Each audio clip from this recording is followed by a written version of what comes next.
আজকে আমি দেখেন আম থাকতে থাকতে আমের মালপোয়া বানালাম আর এটা খেতে অনেক মজার।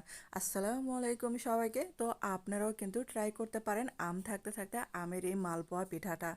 আর এখানে কিন্তু আমি একটা আম নিয়েছি। এখানে আমি আম নিয়েছি একটা, আপনারা চাইলে এখানে মানে আমটা বাড়িয়ে নিতে পারেন। তারপর হচ্ছে হাত দিয়ে ভালো করে এটা চটকিয়ে নিচ্ছে। আর এখন একটা স্ট্রেনার নিলাম এটা চেলে নেওয়ার জন্য, আপনারা চাইলে ব্লেন্ডও করে নিতে পারেন। আর এটা মানে ভালো করে চেলে নিলে মানে পিঠাটা অনেক সুন্দর হবে।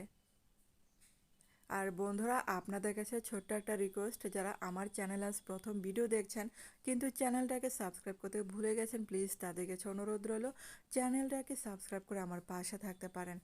আর এই যে দেখেন এটা কত সুন্দর, এটা মানে চালা হয়ে গেছে।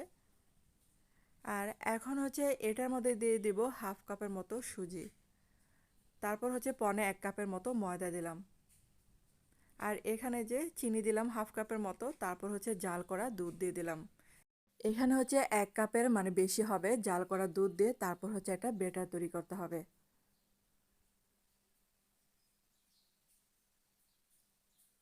এখানে যে অল্প অল্প করে দুধ দিয়ে মানে ব্যাটারটা তৈরি করছে, তারপর হচ্ছে লবণ দিলাম।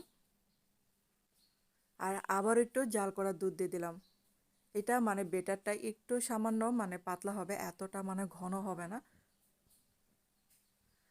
তারপর হচ্ছে এখানে কিছুটা তেল দিয়ে নিলাম। এখন তেলটা দিয়ে আবারও ভালো করে মিশিয়ে নিচ্ছি।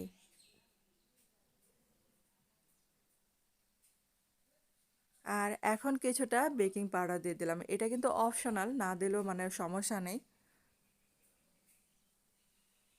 আর এই যে দেখেন ব্যাটারটা কিন্তু এরকম হবে, বেশি পাতলাও হবে না একদম, আবার বেশি ঘন হবে না।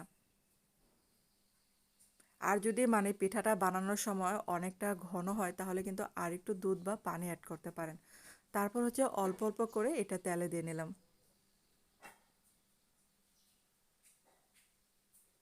আর মালপোয়া পিঠাটা কিন্তু এরকমই টাইপের হয়, মানে দারুণ লাগে, একটু পাতলা টাইপের হয় পিঠাগুলো।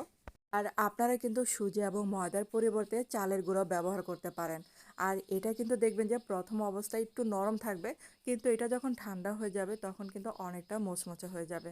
আর এই যে দেখেন এরকম করে সবগুলো কিন্তু আমি ভেজে নিয়েছি। তো হয়ে গেল কিন্তু এই আমের মালপোয়া পিঠাটা, আর অনেক ঝটপট এবং সহজে কিন্তু বানানো যায়। আর বেশি সময় কিন্তু লাগে না এই পিঠা বানাতে। তো আপনারা কিন্তু ট্রাই করতে পারেন এই পিঠাটা। তো কেমন লাগলো বন্ধুরা অবশ্যই কমেন্টে জানাতে পারেন। আর এই যে দেখেন এখন একটা ভেঙে দেখাচ্ছে আপনাদেরকে। আর এটা ঠান্ডা হওয়ার পরে কিন্তু এই যে মচমচে হয়ে গেছে। তো ধন্যবাদ এতক্ষণ আমার ভিডিওটা দেখার জন্য।